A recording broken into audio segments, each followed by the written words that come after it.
Anyways, I'll never get this first moment again, and you got to see it, so... There's something so haunting about being in the daytime after you have been feeling the strange events of a recent night. It's about a week since that eclipse, that lunar eclipse, and I stayed deep into the night recording it, which you'll be seeing throughout this video. And it was also the fateful night I decided to finally paint with red wine. It seemed apt, blood moon. And I got this strange tale that I've been working throughout the week to try to flesh out and see what happened to me that night. It's been very strange, kind of eerie. And I'm as anxious as you are to see how it turns out. Enjoy. Guys, we recently had a blood moon lunar eclipse, and it was also the night that I decided to paint for the first time using red wine. And this is the very compelling scene that came out of it. I also wrote a ghost story, narrated it, painting with a time lapse. If you'd like to see that video, the link's in the description. This one I'm going to go a little more straightforward, vlogging style, take you in the experience of making it, not just on a time lapse where I'm just kind of telling you things here and there, but I also had a reflective walk because I was witnessing that eclipse. I kept stepping outside and seeing the moon, and it was very eerie and affecting. It stayed with me. So if you'd like to see the inside of my mind as I'm doing all this, pretty much made a video for you based on that. Hope you enjoy it, and let's go on an adventure under a blood moon.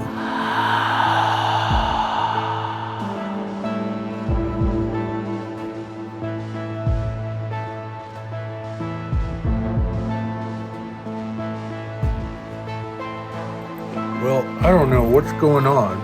I mean, today is going to be a special night regardless, but tonight's the lunar eclipse, the blood moon, and I'm very excited, and I thought I would pick tonight to paint with wine for the first time. It just seems appropriate and exciting. So, but I keep going out there at the time they said. I've got, I think, 3 different times: 8:58, 9:30, and then I think 11:30. So I've heard those 3. So hopefully I see it. If not, doesn't matter. I know it's happening, and I'm going to do this. So that's going to be cool. So there's an update.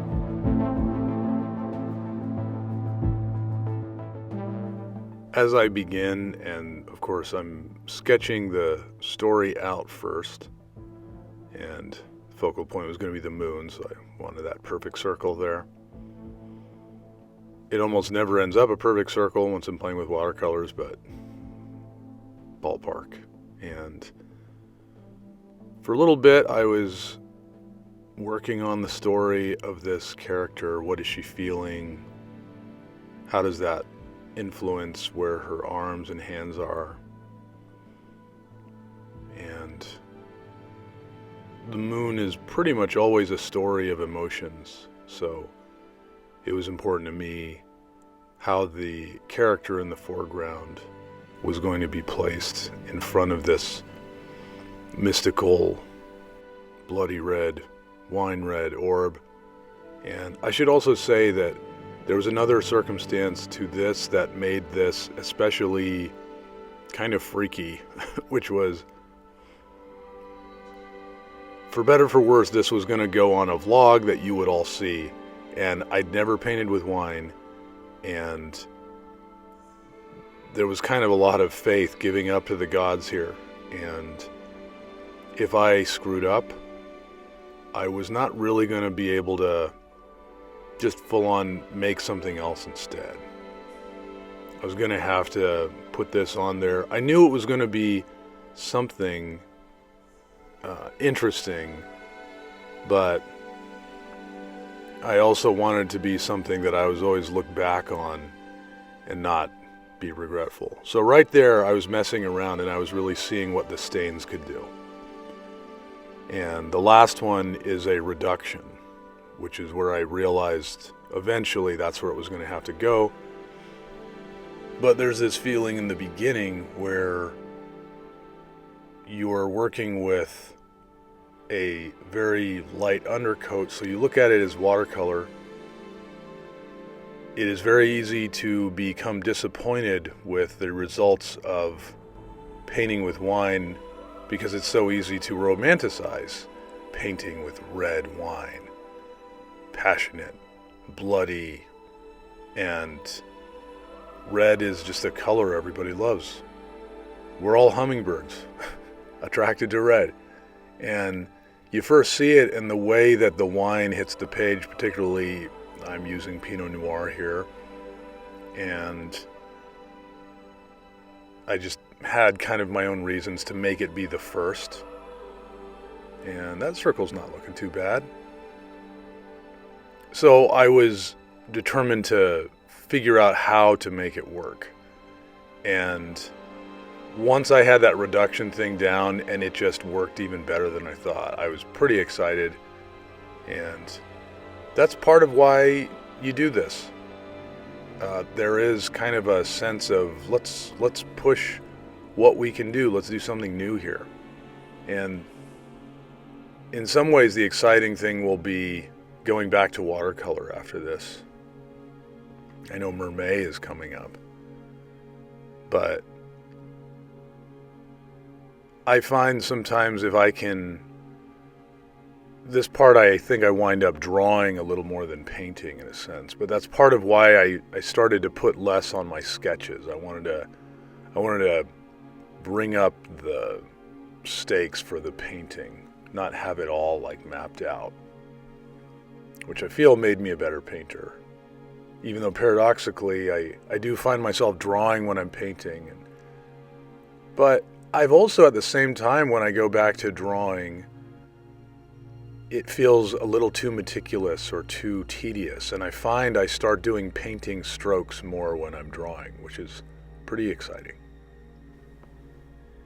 And now you can see how it's starting to dry. And I think there was a slight arrival feeling because I started to see the similarity once and for all between the way that the wine stains and the way coffee stains. So it was kind of full speed ahead.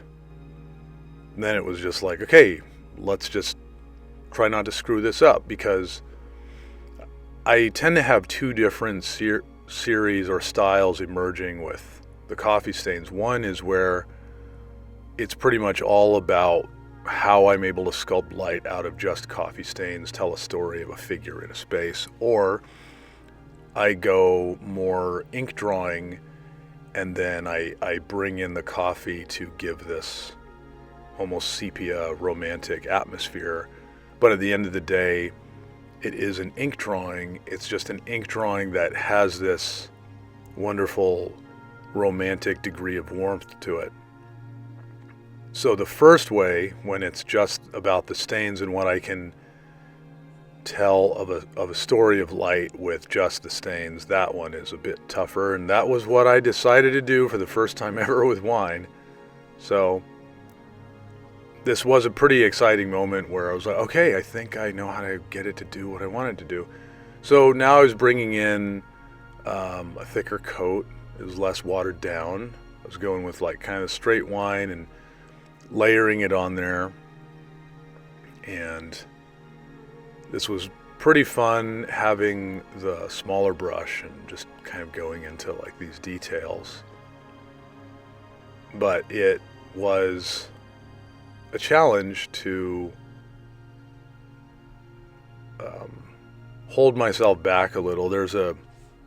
I always find this also with coffee, that as I get darker, I'm trying to get as much data as I can of how it's going to look. So sometimes I'll have a new layer that's a little darker, and I just kind of like just start going almost with the whole painting that way. And of course, the tricky thing is it's not dry yet, so you can't quite tell. But I've been doing this so much that for the most part, just pushing it a little more, the envelope a little more, seeing where we can go does seem to bring its rewards, and I'm always grateful for that, because there's been a lot of years where it's just been very frustrating, and how do I even do this? And I think certainly as an ink artist, an illustrator, there's a tendency to just get really into the details and lean into that. But I kept telling myself, I've got to get to the reduction. That's the really dark part. And this was pretty exciting. I have to say, the smell of that cooked wine was wonderful. I felt like I was in the holidays, the Christmas season or something. Except I wasn't going to eat it. I was going to paint with it. And that made me appreciate the smell even more. And I just felt like this is all new. None of this has been done by me. And I've done a lot of different stuff. And you only get your first time once. So that is the reduced coffee. And so I've been wanting to work with salt more. And I've done a little bit with coffee, wasn't quite interested in how it worked. Maybe salt and coffee just aren't really meant to work together. But are salt and wine, for that matter? But before I did the really dark stuff, I wanted to really see what I could get in terms of an interesting texture. And I thought, hey, let's put the Celtic salt where the stars are. And in the end, it made a really compelling texture. I wouldn't say it necessarily looks like stars, but there's something about it that just fits in the sky there. And it was really fun. And I know I'm going to be working with Celtic salt again. I love Celtic salt. I am always like having a glass of water and putting a few crystals of that stuff right on the tongue, and it just restores electrolytes just as good or better than any of those electrolyte drinks you get in the store, FYI. Just get some Celtic salt, as high quality as you can, and just having some with some water will replenish. I think it's some crazy number, like 46 minerals in your body. But then I've also heard 86 minerals, so it's a lot. And I have to say, my energy levels always feel better whenever I do that. It's not just about drinking water. And so that's looking kind of neat, right? It's just something. It almost looks like this magical or nuclear, grand, dramatic thing is happening. And so now I'm just kind of playing with shadows. In the end, this was a valiant first picture, and I just love it. And certainly when I've shown it to people, I think the drama of the light and shadow became pretty impressive. And this was really fun, this part. I just got to play around and see like where this would take me. I just kept getting darker and darker with the wine. And it is always exciting when you're playing with one color and you're finding the different gradations as you just keep getting darker, the things you find. And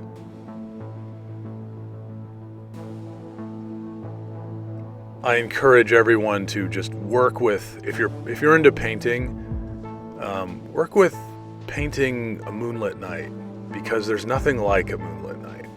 I think of all these times where I would find that and you just feel like you're the only one seeing it, and it's just a secret that you get to have, and it is so visually arresting, and it's just for you, and you have your thoughts, and you're in this time of the day or a place in the world, a place in your life where you're playing the edge. You feel like you're almost not supposed to be there, and yet you see the gift of being able to experience all of this around you.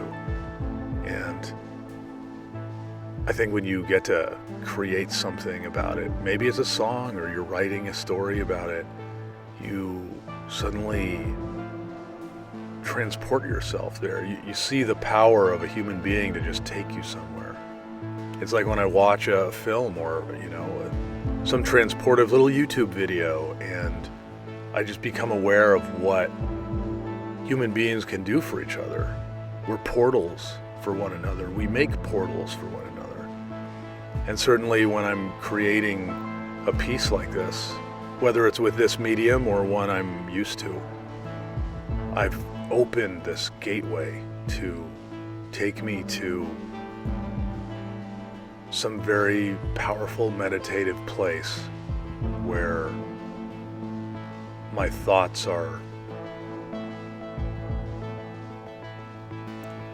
helping me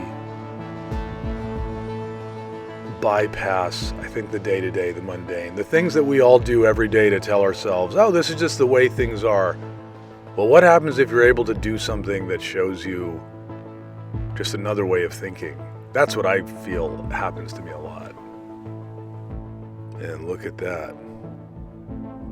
See, this was a very strange, eerie phenomenon that was watching over all of this. And I just kept stepping out and seeing what was happening next. And I had all these, I was getting conflicting information of when it actually was taking place. And I just thought, well, I'm just going to keep going. And I know it's not always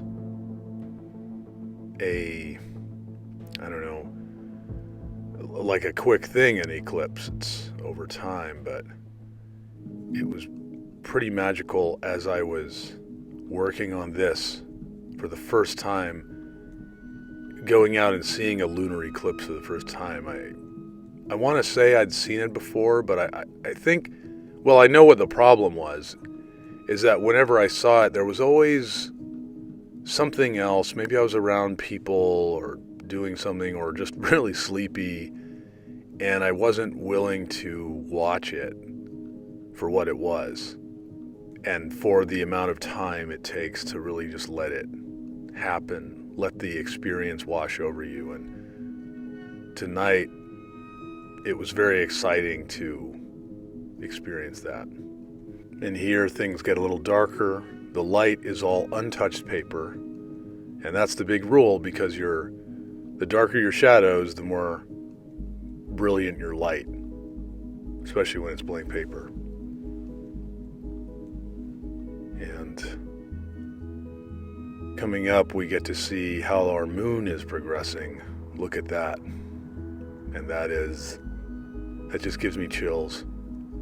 It's just got this halo that the camera's picking up, and there's just less and less light in the world. Things are getting very dark.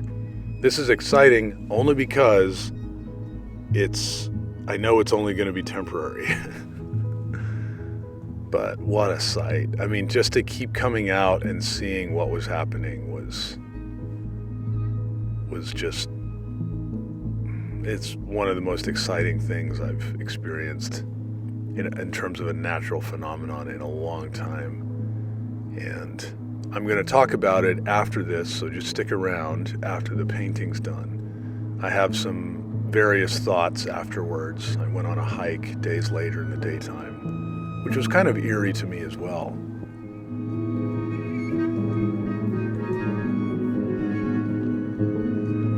This has been pretty exciting. A very momentous night.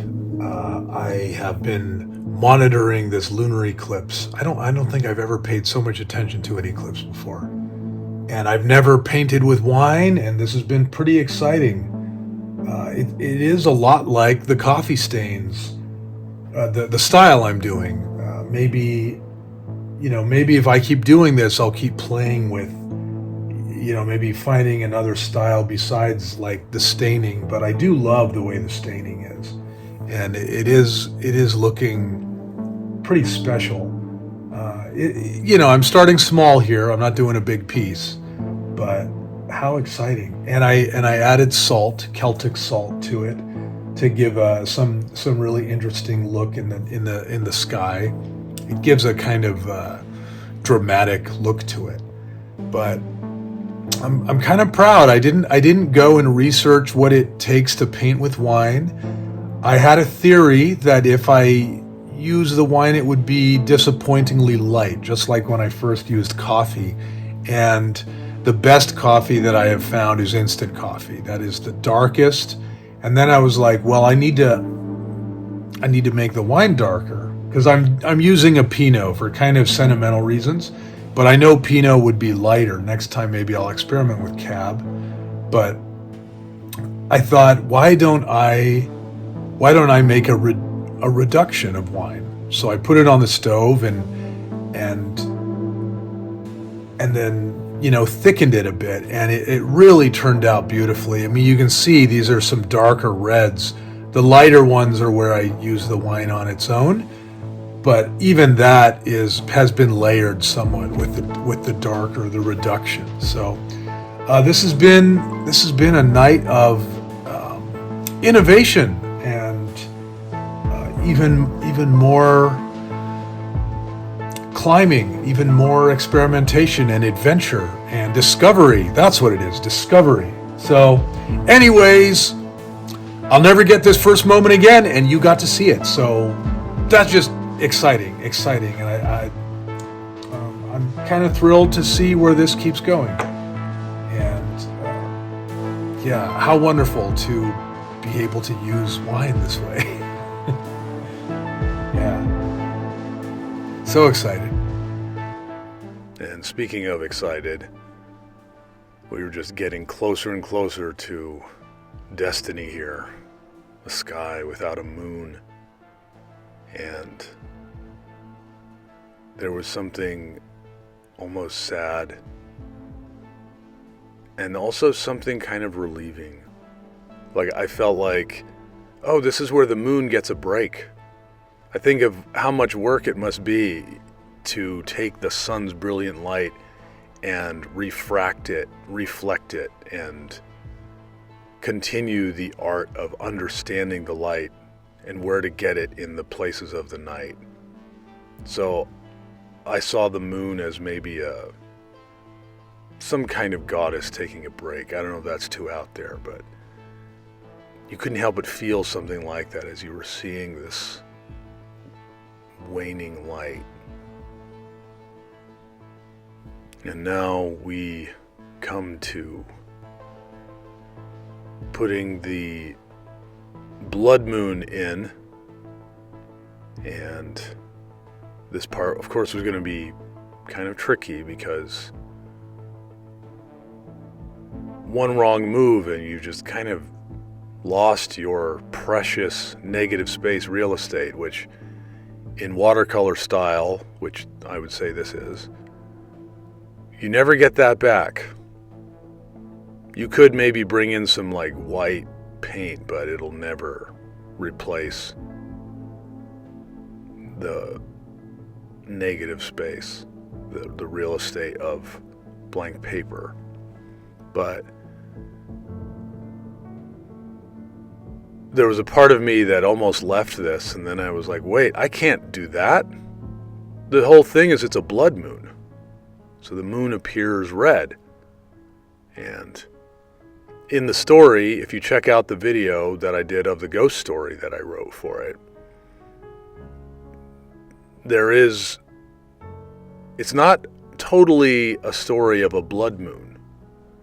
So there's got to be some of the white going through. But I was also admiring the way the salt dried. Can we just talk about that? This Celtic salt and how it just made this wonderful, strange, dried up, watery sky. And that was really exciting to do. And there was a part of me that thought, hey, maybe I'll put that on the moon. But then I thought, well, then it's just going to look like the whole thing relied on one technique, which I'm not a fan of. I don't like gimmicks per se. And that goes also for coffee. You know, I don't see coffee as like some kind of gimmick. I see it as something that inspires me, and I keep playing with different styles on it. And I know I'll be doing this. I'll be probably my next one, I'll be working with Cabernet. And I would say that this is kind of like when I was learning to drive and my dad wanted me to learn on stick shift. And I thought, what's the point? I can just do automatic. And he was right. It made me a better driver, and I really miss stick shift. And I love that I have that dimension to it. I could sit in a stick shift, a manual transmission car, and just be able to drive it. And I think it's great if you're learning something new. Just kind of challenge yourself a little. Try not to do it in the easiest way. As Rainer Maria Rilke says, do the hardest thing. Sometimes I do that to a fault, but it is so rewarding. It yields so much for me. And in the end, there are actually a few different techniques in this piece. I'm very proud of it. And interestingly, that I had to learn, and I think it's what happens when you reduce, is I came back the next day to check on it, and it still wasn't totally dry. So alcohol is going to be an interesting challenge in the art medium going forward. But let's take a walk, shall we?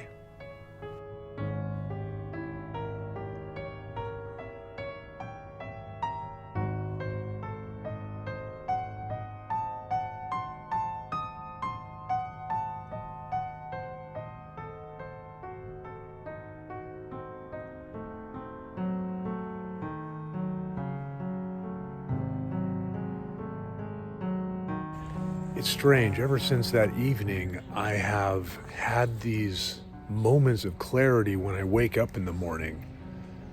They generally have to do with a project that I've been kicking around for maybe a year or maybe years, and I think, I got to focus on that. That's what's important. Here I am running around with my head on fire, and I've been caught between all these different directions and things to do, and why don't I go for this one? I've been feeling that all week, and some of it's getting more and more intense. And I just wanted to share that because I think that is the power of meditating on something. And whatever meditation works for you, I think of meditation as a moment where you just calm all the wind and the noise around you, and you instead are able to focus on one thing that you set your mind to. And if that's the thing that matters most, that's even better. So that's pretty much what I define it as, and it's been very helpful. So whatever meditation means to you, because I've always struggled with my relationship to it. I've had times where I say, meditation doesn't work for me. Of course, as you get older, you get wiser. And now I am finding more and more that it is enough if I go for meditation on my own terms. I'm already creating constantly, and there is a form of meditation that you get to where there's no wind in the mind. And that is, I think, by and large what the goal is. And that's what I set my sights on. And I think there is something scientific or commonsensical about if you quiet your mind, you can focus on something, anything. So why not try? I have an image for you. If you think of someone who you've relied on to always light the way, you're in darkness, you're maybe making your way through a forest, and there's one person holding a lantern ahead of you. And then all of a sudden, they're snatched away, or the lantern goes out. And now you have to use all these other instincts, and you have to start using your reasoning, your theories, your thoughts. And maybe you find that you can find your way without the light, without that person. So now imagine all the energies that the moon usually gives us, and then one night she goes into an eclipse and she's gone. And all of a sudden you find all these abilities of yourself. I think this is what they mean when the false gods are exposed. and you see things for what they are.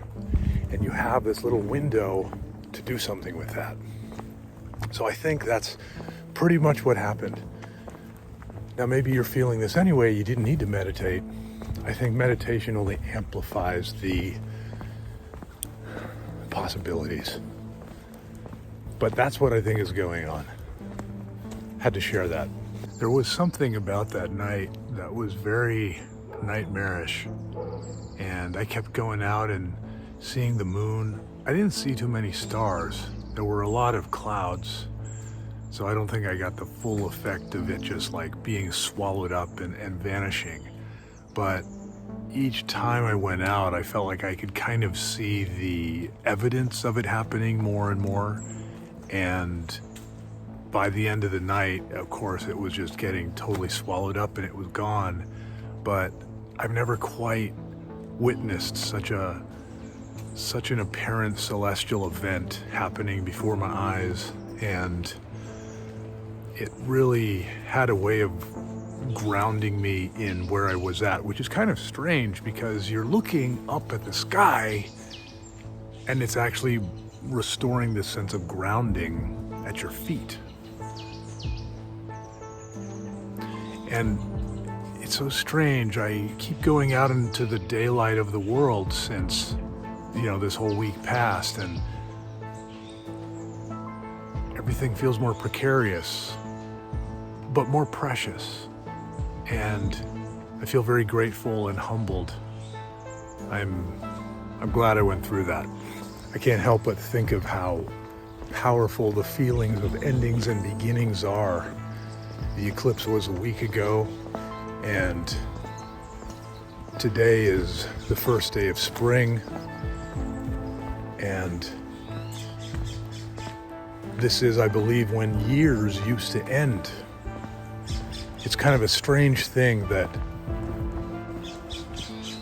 December ends, we've just gone through Christmas, and right away we go into New Year's. And that was never the design, and I think it's always just this shoehorning, this waste of the new beginning energy that we should all inhabit, and instead we just ignore it. And I've really this year tried to make a specific demarcation. I scheduled a lot of new things that I haven't done before. The biggest one, of course, was this vlog. And it has felt like a new year. That said, I do like to keep in mind that this is about when the year used to begin. I even heard a story that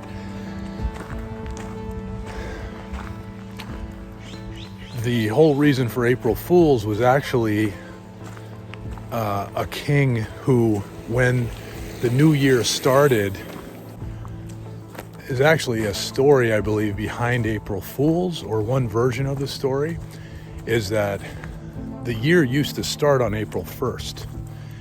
And when they changed it, because I believe they originally changed it, the Romans rearranged it so that it fit in with the tax year, I believe, which is so stupid, right?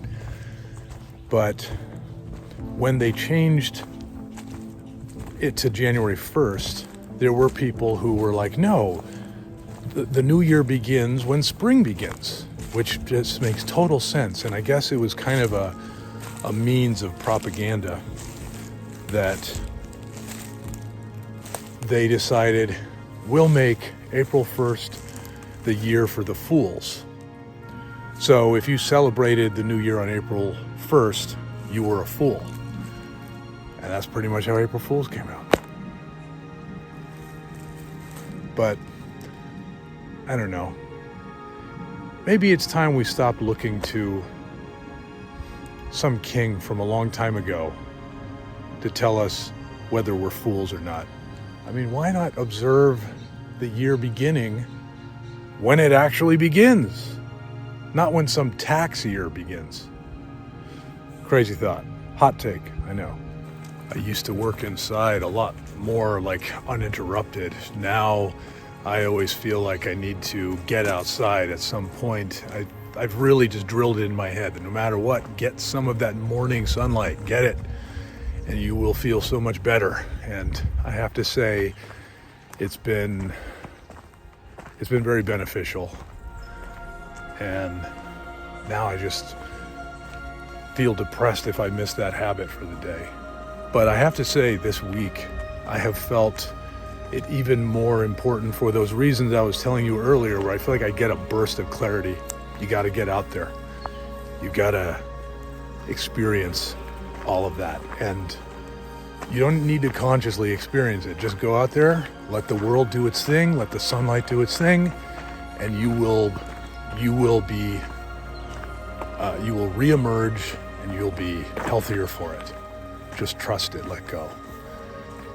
And that's what's important, and I see that. And I'm just going to chalk that up to the eclipse again, because it all pretty much happened. Because it's all pretty much happened since then. It's a beautiful thing. I'm still new to this garden of the consistent YouTube channel posts, and I've been putting a lot into them. It gives me a lot of inspiration. And certainly it helps having all of you wonderful souls cheering me on. I believe that I've been seeing more and more of the death of the follower. So it's not necessarily the same social media anymore where it's about simply following or subscribing. No matter what social media you're on, the algorithm is looking at what you consume, not who you follow. In other words, even if you're subscribed, make sure you remind yourself to check in on me from time to time. I'm always putting something new and exciting up. So once you do that, then the algorithm goes, oh, they must like this stuff. And they'll send it to you more often. That's how that works now. Just thought you should know that. And as always, would love to hear your thoughts. Feel free to hit that like button. And there's some goodies in the description, as always. Feel free to check out my Substack and see some of my ghost stories, like this one. And there's also Facebook. I tend to do these wonderful live ghost storytellings on Wednesday nights. And they're called Wednesday Night Ghosties. Pretty fun. Right now I'm reading chapters from The Picture of Dorian Gray, one of my favorites. Anyways, I'd love to see you there too.